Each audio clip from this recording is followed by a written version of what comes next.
CBS 뉴스는 CBS 홈페이지 cbs.co.kr이나 노컷뉴스 홈페이지 노컷뉴스.co.kr, 스마트폰 애플리케이션과 팟캐스트를 통해 다시 보고 들으실 수 있습니다. 이어서 부산에서 전해드립니다. 부산의 일부 기초의회가 비상설 조직인 윤리특별위원회 몫의 업무 추진비를 예산에 편성해 논란이 되고 있습니다. 행정안전부 기준에도 명시돼 있지 않은 예산을 편성하면서 구의원들이 혈세로 쌈짓돈을 마련했다는 비판이 나옵니다. 보도에 정혜린 기자입니다. 의정활동과 직무수행을 지원하기 위해 구의회 의장단에 지급되는 의회 운영 업무 추진비. 부산 북구의회는 지난해에 이어 올해 예산안 의회 운영 업무 추진비 항목에 윤리특별위원장 몫의 업무 추진비 360만 원을 편성했습니다.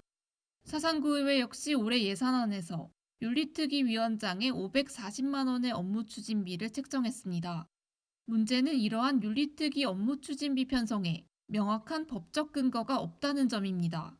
행정안전부의 지방자치단체 예산 편성 운영 기준에 따르면 각 기초의회는 의장과 부의장 상임위원장의 의회 운영 업무 추진비를 편성할 수 있습니다.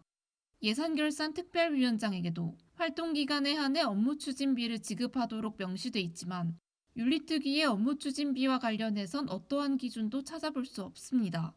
근거조차 없는 업무 추진비를 예산에 편성해왔다는 사실이 알려지면서 수백만 원에 달하는 혈세를 사실상 구의원 쌈짓돈으로 빼둔 게 아니냐는 지적도 나옵니다. 부산의 한 기초의회 소속 구의원입니다. 윤리특위는 상시로 예산 편성해 놓을 이유가 전혀 없죠. 열릴지 안 열릴지도 모르는 위원회에서 무슨 업무 추진비가 필요한지 잘 모르겠다. 구의회 역시 업무 추진비 편성에 명확한 근거가 없다는 사실을 인정하면서 내년 예산안 편성에 이를 재검토하겠다는 입장을 밝혔습니다. CBS 뉴스 정혜린입니다. 부산의 대표 축제와 행사를 연계한 새로운 개념의 융복합 전시 컨벤션 페스티벌이 개최됩니다. 별도로 열리던 축제와 행사를 유기적으로 묶어 시너지 효과를 낸다는 목표입니다. 박중석 기자가 보도합니다. 부산국제영화제와 부산국제록페스티벌 등 지역을 대표하는 축제와 행사가 몰려있는 10월. 부산시가 올해부터 이들 축제와 행사를 연계한 부산형 융복합 전시 컨벤션 사업인 페스티벌 10월을 추진합니다. 페스티벌 10월은 다음 달 9일부터 9일간 시 전역에서 6개 분야 17개 국제 행사를 연계하는 것을 골자로 합니다. 부산국제록 페스티벌과 부산국제영화제는 물론 아시아 콘텐츠 필름 마켓, 부산 글로벌 웹툰 페스티벌 등이 포함됐습니다. 또 아시아 창업 엑스포와 부산 디자인 페스티벌, 데이터 글로벌 해커톤, AI 데이터 세미나 등의 행사도 페스티벌의 한 축을 담당합니다. 시는 페스티벌의 관광 상품화를 위해 참여 행사를 연계한 통합 입장권을 발매하기로 했습니다.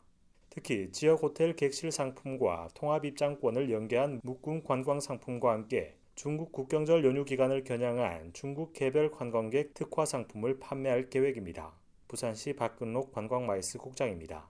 중국 국경절 대비해서 비지 부산 패스와 결합을 해서 그 세계 최대 온라인사인 시트립을 통해서 중국 관광객 전용 상품을 4,000매를 이제 판매할 예정이거든요. 시는 페스티벌 기간 중 45만 명의 관광객이 부산을 찾을 것으로 보고 숙박과 위생, 바가지 요금 등에 대한 사전 점검을 실시한 뒤 다음 달까지 종합 대책을 마련하기로 했습니다. CBS 뉴스 박중석입니다. 광복절 전날 일제 강제 통치를 미화한 영상을 상영해 여론의 문매를 맞은 부산의 한 중학교가 해당 영상을 상영한 교사 A씨를 징계하고 업무에서 배제했습니다. 부산 남구 B중학교는 교사 A씨가 사전 보고 없이 문제가 있는 영상을 상영한 것으로 보고 서면 경고 조치하고 계기 교육을 비롯한 업무에서 배제했습니다. A씨는 지난 14일 전교생을 대상으로 광복절 기념 계기 교육을 진행하면서 일제가 조선의 의료와 식량 문제를 해결했다는 왜곡된 주장이 담긴 유튜브 영상을 상영한 바 있습니다. 오늘 아침 7시쯤 부산 강서구의 한 도로에서 탱크로리와 승용차, 대형 화물차 등이 뒤엉킨 오중 충돌 사고가 발생해 승용차를 몰던 40대 남성 A씨가 숨졌습니다.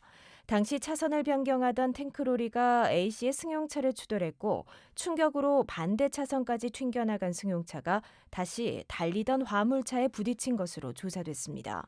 경찰은 정확한 사고 경위를 조사하고 있습니다. 지방은행 노동조합협의회는 오늘 성명을 내고 자금력만을 앞세워 지역 시금고 유치를 노리는 국책은행과 시중은행은 과당 경쟁을 멈춰야 한다고 지적했습니다.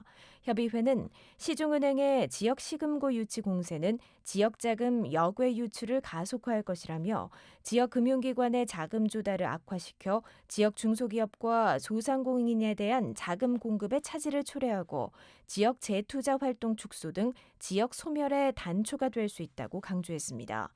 지난 14일 부산시가 접수한 제1금고 운영기관 모집에 시중은행인 KB국민은행과 국책은행인 IBK 기업은행이 참여해 24년 만에 처음으로 BNK 부산은행과 치열한 경쟁 구도를 형성한 상태입니다.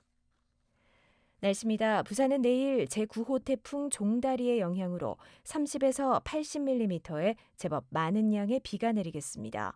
해안가를 중심으로는 순간 풍속, 초속 20m에 달하는 강한 바람이 불겠습니다. 기상청은 태풍의 이동 경로에 따라 강수구역과 강수량의 변동이 크겠다며 최신 기상 정보를 참고해달라고 당부했습니다. 부산의 현재 기온은 31.4도, 습도는 66%입니다. CBS 저녁 종합 뉴스를 마칩니다. 지금까지 진행해 기술 차유진, 기자 김혜민, 아나운서 김정현이었습니다.